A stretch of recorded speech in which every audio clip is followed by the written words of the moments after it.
টানা ৭ দিন ধরে ইরানে তাণ্ডব চালাচ্ছে যুক্তরাষ্ট্র। একের পর এক এলাকায় চালাচ্ছে বিমান হামলা, বাড়ছে হতাহতের সংখ্যা। কুয়েত জর্ডানের মার্কিন ঘাঁটিতে ইরানের ড্রোন হামলা, টার্গেট ছিল গোলাবারুদ ডিপো, সেতু, মেলেনি হতাহতের খবর।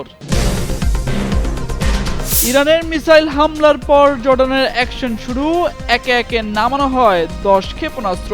জটিল হচ্ছে পরিস্থিতি, দাবি বিশ্লেষকদের। মধ্যপ্রাচ্য জুড়ে উত্তেজনার মধ্যেই পরিস্থিতিতে নতুন মোড়। যুক্তরাষ্ট্র ইরান যুদ্ধে জড়িয়ে যেতে পারে পাকিস্তান, শঙ্কা সমর বিশ্লেষকদের। দাবানলে পড়ছে উত্তর আমেরিকার একের পর এক এলাকা, নিরাপদ স্থানে আশ্রয় নিচ্ছেন মানুষ। কানাডাকে দুষলেন ট্রাম্প।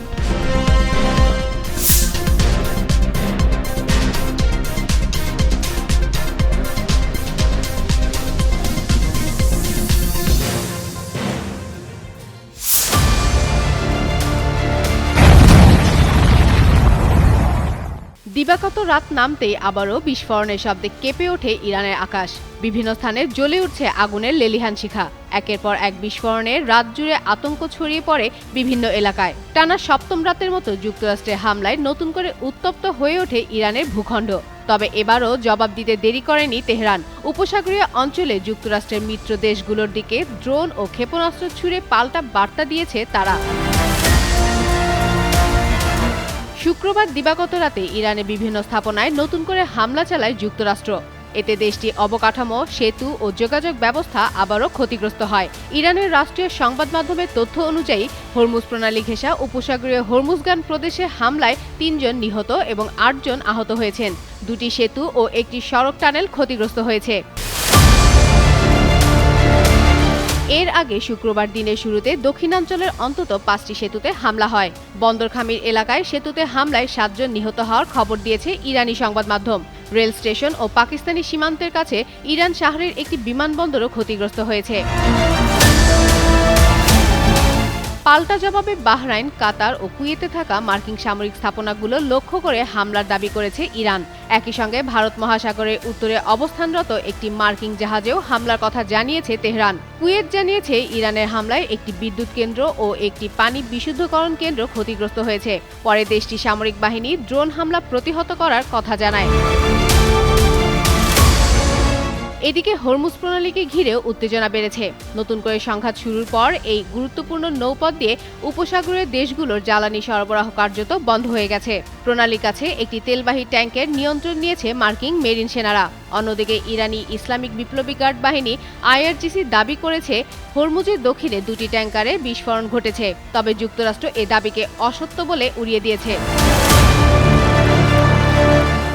পরিস্থিতি আরও জটিল হয় যখন ইয়েমেন উপকূলে আরেকটি জাহাজ আটকের ঘটনাও সামনে আসে। ফলে হরমুজের পাশাপাশি বাব আল মান্দেব প্রণালী দিয়েও জ্বালানি পরিবহনের নিরাপত্তা নিয়ে উদ্বেগ বেড়েছে। এদিকে ইরানের সর্বোচ্চ নেতার উপদেষ্টা মোহসেন রেজাই সতর্ক করে বলেন, যুক্তরাষ্ট্রের হামলা আরও কয়েকদিন চললে ইরান পূর্ণাঙ্গ আক্রমণাত্মক অভিযানে যাবে।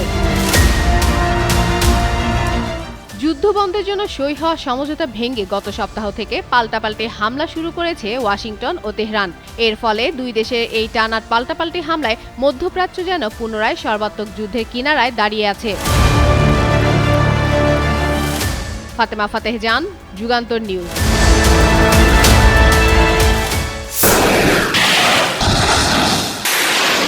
কুয়েত ও জর্দানে অবস্থিত মার্কিন সামরিক ঘাঁটিগুলোকে লক্ষ্য করে শনিবার একযোগে ড্রোন হামলার দাবি করেছে ইরান। হামলার লক্ষ্য ছিল গোলাবারুদের ডিপো, বিমান ঘাঁটি, সদর দপ্তর ভবন ও সামরিক জ্বালানি সংরক্ষণাগার, যা মধ্যপ্রাচ্যে যুক্তরাষ্ট্রের সামরিক উপস্থিতি গুরুত্বপূর্ণ স্থাপনার মধ্যে অন্যতম।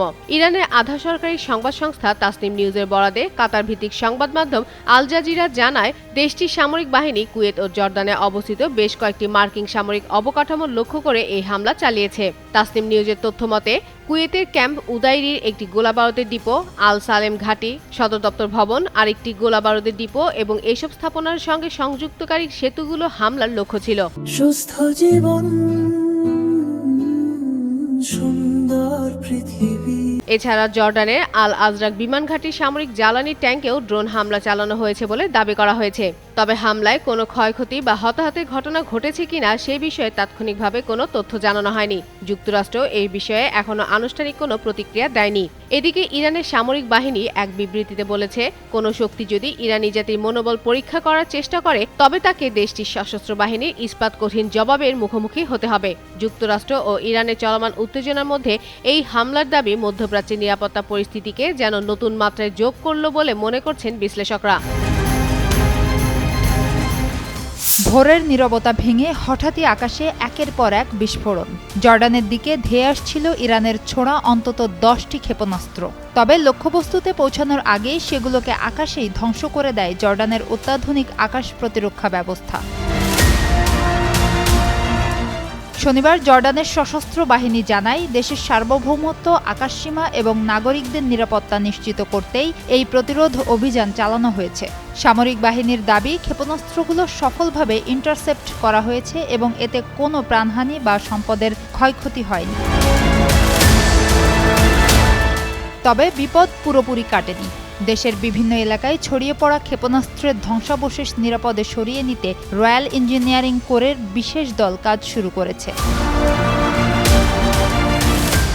এর আগে শুক্রবার ইরান দাবি করে, প্রতিশোধমূলক অভিযানের অংশ হিসেবে কুয়েত, ওমান, সিরিয়া, জর্ডান ও বাহরাইনে থাকা যুক্তরাষ্ট্রের সামরিক স্থাপনাগুলোকে লক্ষ্য করে হামলা চালানো হয়েছে।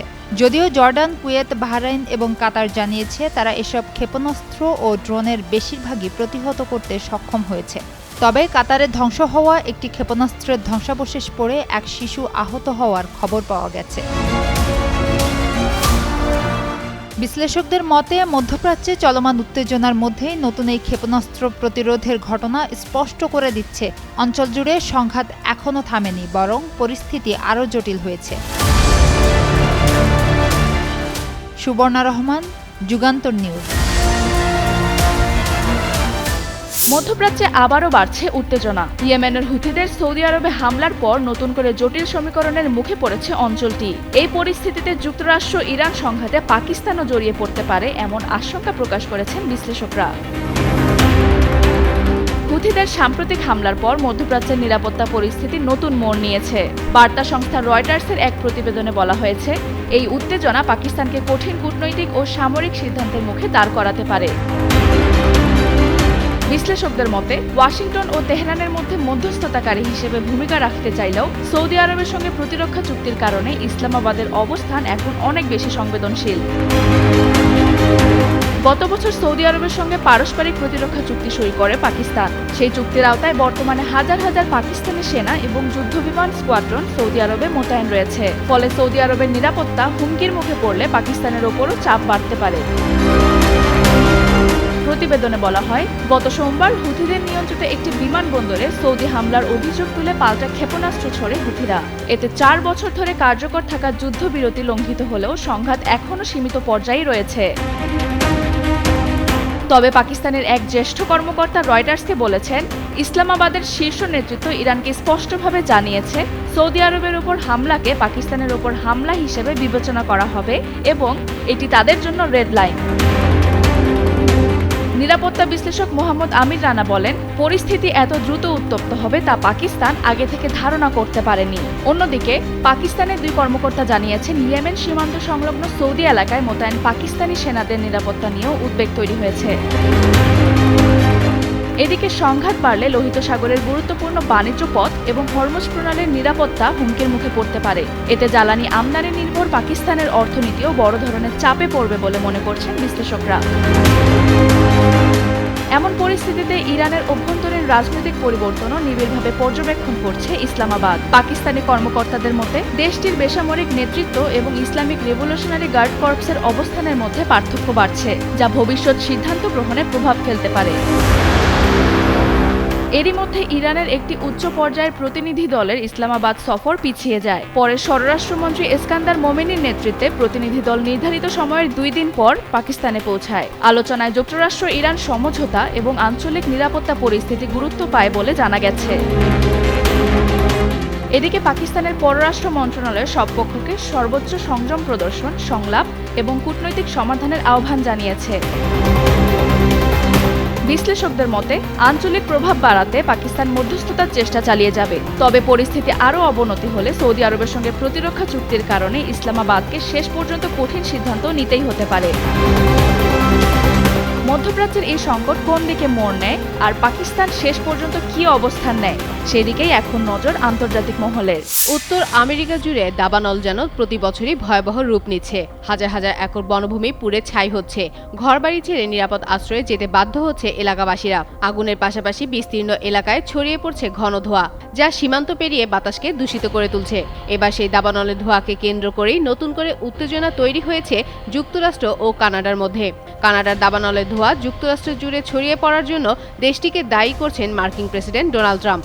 শুক্রবার ট্রুথ সোশ্যালে দেওয়া এক পোস্টে তিনি বলেন, কানাডা বনভূমি যথাযথ রক্ষণাবেক্ষণ করছে না। এর ফলে যুক্তরাষ্ট্রকে দূষিত ও অস্বাস্থ্যকর বাতাসের মুখোমুখি হতে হচ্ছে। ট্রাম্পের দাবি, এই পরিস্থিতি ইচ্ছাকৃতভাবে অবহেলার ফল এবং প্রতি বছর এ কারণে যুক্তরাষ্ট্রে বিলিয়ন বিলিয়ন ডলার ব্যয় হচ্ছে। তাই এই দূষণের খরচ কানাডার পণ্যের উপর আরোপিত বিদ্যমান শুল্কের সঙ্গে যোগ করা উচিত বলেও মন্তব্য করেন তিনি।